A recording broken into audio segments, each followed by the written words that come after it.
Hello and welcome to this edition of the Potomac Local News Podcast. Joining us on the podcast today is Dr. Janet Gullickson, who is the president of Germanna Community College.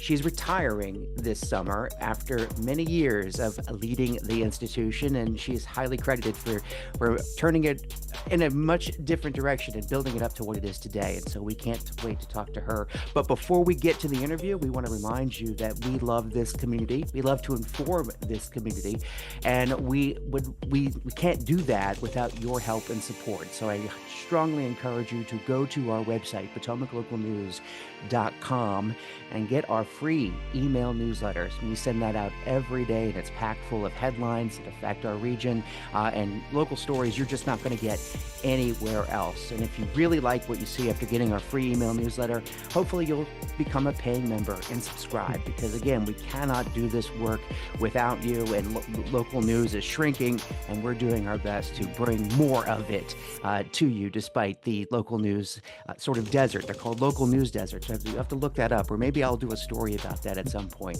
But we're doing our best to fill that, to water that local news desert and bring you the stuff that's important to you, so you know what's going on in your community at PotomacLocalNews.com. With that business out of the way, Dr. Gullickson, thank you for joining us today on the Potomac Local News Podcast. My pleasure. And by the way, may I put in a plug? I read your newsletter every day and am a subscribing member, because I think you catch news in areas that really are not being covered by other outlets. So I compliment you. Well, Uriah. flattery will get you everywhere. Thank you, Dr. Gullickson. I appreciate that, and we do appreciate your support. Thank you so much for reading. You know, when I saw this announcement of you, deciding to step down after years of service, I said we have to get her on the podcast. We have to talk to her and talk about what she's done over the years. So what I want to do is I want to read your bio. As ChatGPT wrote your bio, and then you can tell me how it did. So we'll begin with Dr. Janet Gullickson has announced her retirement as president of Germanna Community College effective July 2025 after 8 years of service. Appointed in 2017 as Germanna's first female president, Dr. Gullickson has led the college through significant growth and achievements. Under her leadership, Germanna experienced remarkable enrollment increases and received multiple national recognitions, including being named among the top 150 colleges nationally by the Aspen Institute. Before her tenure at Germanna, Dr. Gullickson had leadership positions with the Colorado Department of Higher Education and Community College System, the Minnesota State Colleges and Universities System, and the Community Colleges of Spokane. I assume that's in Washington State. Dr. Gullickson earned a Doctor of Leadership and Policy in Higher Education degree from the University of Minnesota and a Master of Science degree in Rural Sociology and Planning from the South Dakota State University. Throughout her career, Dr. Gullickson has been recognized for her commitment to diversity and inclusion, as well as her efforts in developing partnerships with the institutions such as the University of Virginia and George Mason University to facilitate student transfers. Her leadership, and this is probably the part you'll like the most, her leadership has significantly transformed Germanna, positioning it for continued success, serving its students and the community. So how did ChatGPT do with your bio? I'm breathless. Pretty good. Pretty good. Not, I mean, the flattery is pleasant, but not necessarily earned. Any successes I've had in Virginia is really due to getting to the presidency of a fine college already. And so leaders before me positioned Germanna for the next level. And I think along with the people at Germanna, we have, and the communities we serve, have been very important for us. We have brought Germanna to the next level and are looking ahead to the next level after that. So GPT did okay. Okay. Well, we'll mark it up in the okay category. So you announced your retirement. That is sort of the news here that we're talking about. What led you to this decision? I mean, Germanna is obviously growing. We got news last week that the Fredericksburg region, Planning District 16, is one of the fastest growing region in all of Virginia, and so Germanna will obviously grow with that distinction as well. Uh, so you've been growing, and now you're at a point where you say, "I'm done. I want to go do something else." So how did we get here, and what else will you do now that you're going to retire? Well, first, I like to think about it as slowing down rather than retiring, although you can't be a part-time president. Somewhere there's a rule about that. And it's all consuming. It is every hour of every day on my mind and part of my family and has been my work life has been for a very long time. So my husband has been retired for about 5 years. He's impatient and wants to do something else. And I think it has as much to do with the schedule that I keep as it does with the work. I plan to continue my passion for education and organizational development, executive coaching after I leave, but I need to do it more on my terms and my husband's terms. I also have two grandchildren in Northern Virginia and Alexandria. Actually, the reason that I took this job in the first place was to be closer to family. And it's time for me to be closer to family too. It's interesting, and I know people with hectic jobs will understand completely what I'm saying. If there's a school event at night, in Alexandria, I probably can't go. I often can't go to Saturday events or even Sunday events in their lives. So I just need some flexibility in my life, and I'm going to make it. This won't give you that. So as you look Yeah. back uh, at your tenure at Germanna, talk to me about the college when you found it, and Mm. talk to me about some of the, I guess, some of the first ideas that came to mind, and some of the things you could implement, maybe change, and talk about it. Take us. Let's start there. Well, what's good about Germanna, as I said, is that I inherited a very good college and a very good place. Germanna has the best climate and culture internally that I've ever worked with in higher ed, and I will have worked in 2026 for 50 years. So I know I have some background here. And so I inherited a really good culture. I inherited a college that had been suffering from declining enrollment. And so one of the first things I found, and this is traditional rhetoric in community college parlance, that if the economy is good, our enrollment goes down because people would rather work than go to school. But I don't believe that. I think if the economy is up, people want to go to school to be more employable and to get a better job to advance. If the economy is down, people want to get a better job in order to advance. And so there is no real relationship between community college enrollment and the economy. Um, so once we kind of dispelled that myth, and I basically said, I never want to hear that again, uh, we were able to begin to look at our internal processes. And if every organization took some time to look at what barriers exist inside the organization, and we have plenty, all organizations do, and say, what could we do to tweak those and make this a better experience for students, our customers, clients. And so we did a lot of work on process improvement, a lot of Give me work. some examples of that. What did you have to Okay. tackle? So I would get out of my car as a prospective students, and I would walk in the door and be told, you're going to have to. We were given a buzzer like the fast food restaurant or the restaurants used to do, and I would be told that I'd have to wait until there was time available, and I'd buzz you, or I'd be told, well, I can't really help you right now because the place we already have everyone busy, so you'll have to come back. And you were going to And like a counseling office to just to right, see my registration, counseling, registration. yeah. Right, right, right. And so pardon me, we hired some amazing people who fixed all that.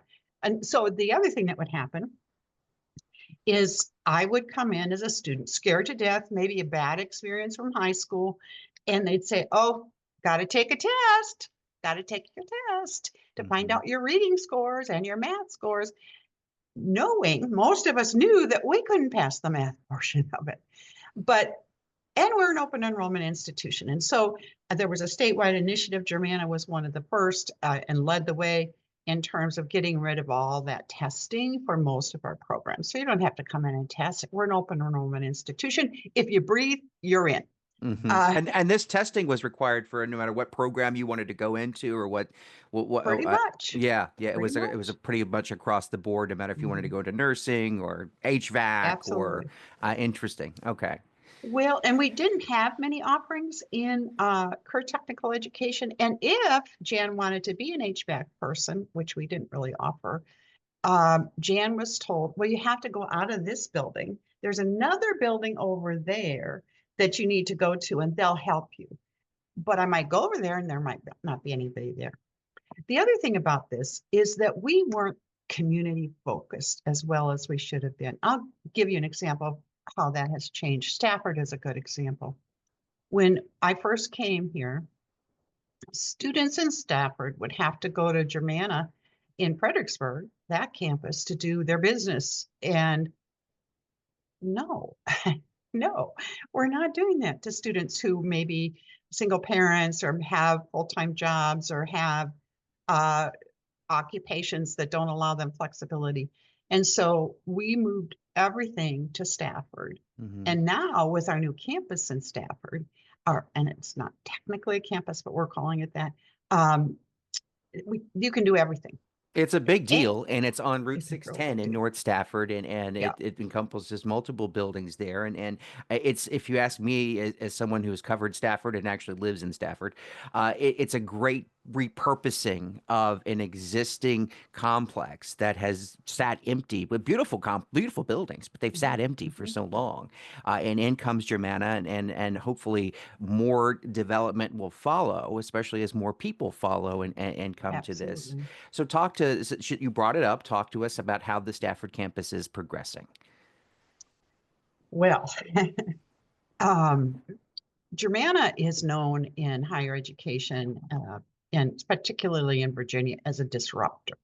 In other words, we do things in new ways. And one of the things we did in a new way was to build that Stafford site. We stripped those two buildings that we own up there, that the foundation owns, we stripped them down to the girders. We built them back up again using college resources, using contributions from private donors and contributions from organizations like the Stafford County EDA, as well as Mary Washington Healthcare. So that one of those buildings, it's about 75,000 square foot total, and that's about the same size as the building at our Locust Grove campus. We have one of those buildings we have made completely into a healthcare building.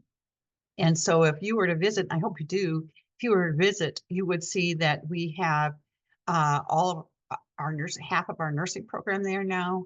We have simulation labs, we have chemistry labs and biology labs, and we especially are proud of our wellness clinic. Our wellness clinic is opening soon, and that is a facility that's on the ground floor of the Kevin L. Dillard building. And that is available to anyone in the community who might want their blood pressure checked, or might want to learn to eat more healthy, or might want to think about how they sit at their desk, or might want to check their blood sugar. Uh, it is going to be a place where our students will practice to help the community of Stafford get better at their living. And it is the only one in the community college system. And it is essential for us to live our community college mission. And I And can't wait. and it's amazing to watch the transformation because I remember reporting Germanna's first small. I think it was in a shopping center back in It was 2011, a the choir. Quiet Park, and we reported that, and I remember driving around trying to find. I'm like, where is this thing? And then you guys opened one near the Stafford Hospital, which is now sort of data center alley for Stafford. We have so many data Mhm. centers coming in. I feel like I write about data centers every other day. But now you guys really have a foothold now in Stafford with this brand new center right off 610 Garrisonville Road, and it's interesting. And you have a beautiful campus it's called the Fredericksburg campus. It's in Spotsylvania Mhm. County, but it's a Mhm. Fredericksburg campus. Mhm. And some people who may not live here or may be listening to this from wherever, they're like, well, they're right next to each other, Stafford, Fredericksburg, Mhm. Spotsylvania. Yeah, if you're saying that, you've probably never driven here. You're probably never seen the shocking prices on the express lanes to bypass some of that traffic that can get bad from time to time. So I think it's neat that you guys have recognized the need in different areas, and you know that not every neighborhood is the same. And I remember I took classes years ago, and I'm not going to date myself, but I actually went with students who went to Nova and Germanna at the same time, and they would complain about the distances that they had to drive to get their classes in, and you've certainly made it more convenient for a lot of students. I figure an hour between the Fredericksburg campus and the new Stafford campus. I just want to tell you too that we are offering cybersecurity, business, transfer education, and we'll be offering workforce courses there too. So it's a full bodied uh, college campus.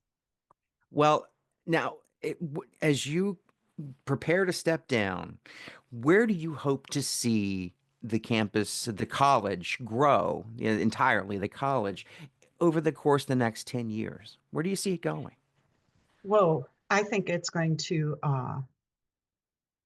I would say within 10 years, we'll be at least half again as large. We're 13,000 students right now, so we might hit the 20,000 mark in 10 years.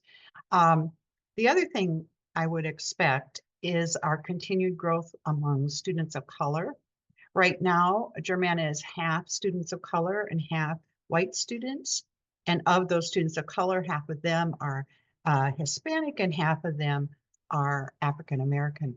And if you look at our region, Uriah, we're just reflecting the demographics of the region. And we know that we have to educate all students, in order to meet the workforce demands of the region. The one thing that I think people don't necessarily know just off the street is how tough it is right now to hire skilled people to work in the trades. And we are working very hard on that. So I would expect that to grow. I would expect the region to grow, especially in the whole IT area, AI, and the whole power generation area. So there's going to be a lot of demand for electricians. We place all of our electricians and we graduate over 200 a year. They get jobs right now. So anyway, I would expect us to grow in the skilled trades area, as well as condense the educational experience so that students can get to and through fast. We already have 5-week classes at Germanna, and you can get your associate's degree in a year. That's one of our innovations as well. But I think the speed of time will continually speed up, and Germanna will have to keep up with You talk about the growth in the region. You talk about and sort of the trades and electricians that you graduate. I hope I can write one day the story of the Germanna graduate who came up with a better way to cool these data centers that we're getting, this proliferation of data centers, and how to better power them so they use less water, less electricity. I can't wait to write that story in the next 10 years. Let's hope that comes out of the college. it. I have one word of advice: nuclear. Okay. Interesting. Are you advocating for that? Interesting, because you don't hear that a lot, but that is part of the conversation. Absolutely. Very good. And these small nuclear reactors, yeah, I think is the future of power generation. We'll be sure to bring you back on when we do our data center panel again. You seem to know what you're talking about. Before we go, I want to let everyone know that you are being honored. You and 2 others are being honored as a local legends. Janelle Donahue, president of the Rappahannock United Way, and Terry McNally, the CEO of the Community Foundation, of the Rappahannock River region. You're all saying "c'est la vie" and moving on to more fun things or different things. We'll say it never gets easier. I'm a father of 2 small children. It never gets easier. It just gets different. So we'll say you're moving on to new and different things. And this will be held to honor all 3 of you. It's going to be March 26th at 11:30 at the Jepson Alumni Executive Center. That is in Fredericksburg, and is put on by the Fredericksburg Regional Chamber of Commerce. I think that's just a great way to commemorate your service and to hopefully give you a great community send-off. Well, there's also a big gala party the last Friday in May with a band. Oh, that's right, because you'll be around until July. Yeah, So let's not forget that. Well, okay. Well, you'll have to give us the details about that, and we'll make sure that we don our best Sunday best and come out and celebrate you there as well. Dr. Gullickson, thank you so much for joining us today on the podcast, and thank you for everything you've done for the college, for the region, and we hope you won't be a stranger. We hope to continue to see you around, and whether it's talking about nuclear power or talking about the new, better way we can do things for the community. We hope to see you again soon. Thank you, Uriah. I appreciate you.